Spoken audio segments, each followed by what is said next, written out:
তো শুনুন মঙ্গল কলস কিভাবে স্থাপন করতে হয়। এই মঙ্গল কলসকে যে কোনো একটি বিশেষ দিনে বা শুভ দিনে আপনি স্থাপন করতে পারেন আপনার বাড়ির উত্তর পূর্ব কোণে, অথবা সেই জাতক বা জাতিকা বা ছেলেটি বা মেয়েটি যে ঘরে পড়াশোনা করছে তার উত্তর পূর্ব কোণে।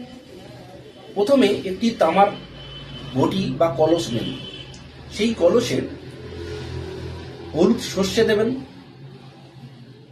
আর গোটা হলুদ শুকনো তার মধ্যে দেবেন, সাদা স্ফটিক তার মধ্যে দেবেন, রূপোর স্বস্তিক তার মধ্যে দেবেন। এই কটা জিনিস তার মধ্যে দিয়ে দিন, তো দিয়ে জিনিসটাকে পুরো ভর্তি করে দিন। আবার আপনাদের বলছি, হলুদ সর্ষে, গোটা হলুদ,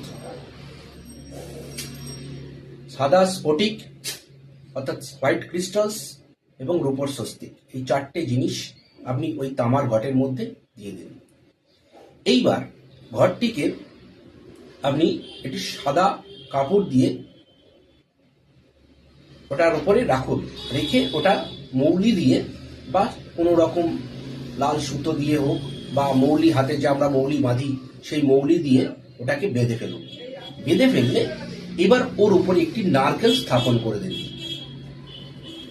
এইটা আপনি আপনার ঘরের উত্তর পূর্ব কর্নারে অথবা আপনার জাতক বা জাতিকা তার যে পড়ার ঘর আছে সেই ঘরের উত্তর পূর্ব কর্নারে স্থাপন করে দিন।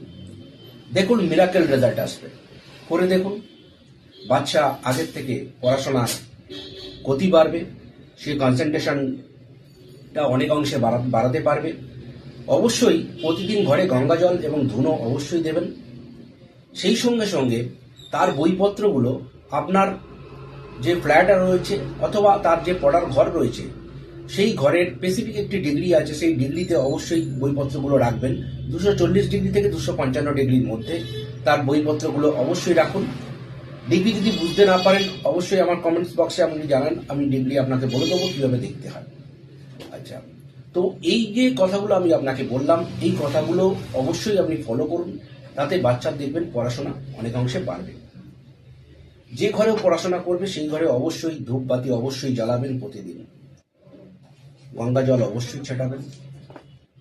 এই ছোট ছোট উপায়গুলো যদি আপনারা করতে পারেন আপনার বাচ্চার রেজাল্টও অনেক ভালো থাকবে এবং আপনাদের মন মানসিকতা অনেকটা ভালো থাকবে।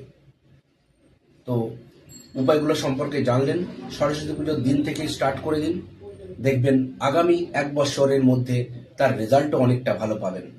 সকলে খুব ভালো থাকুন।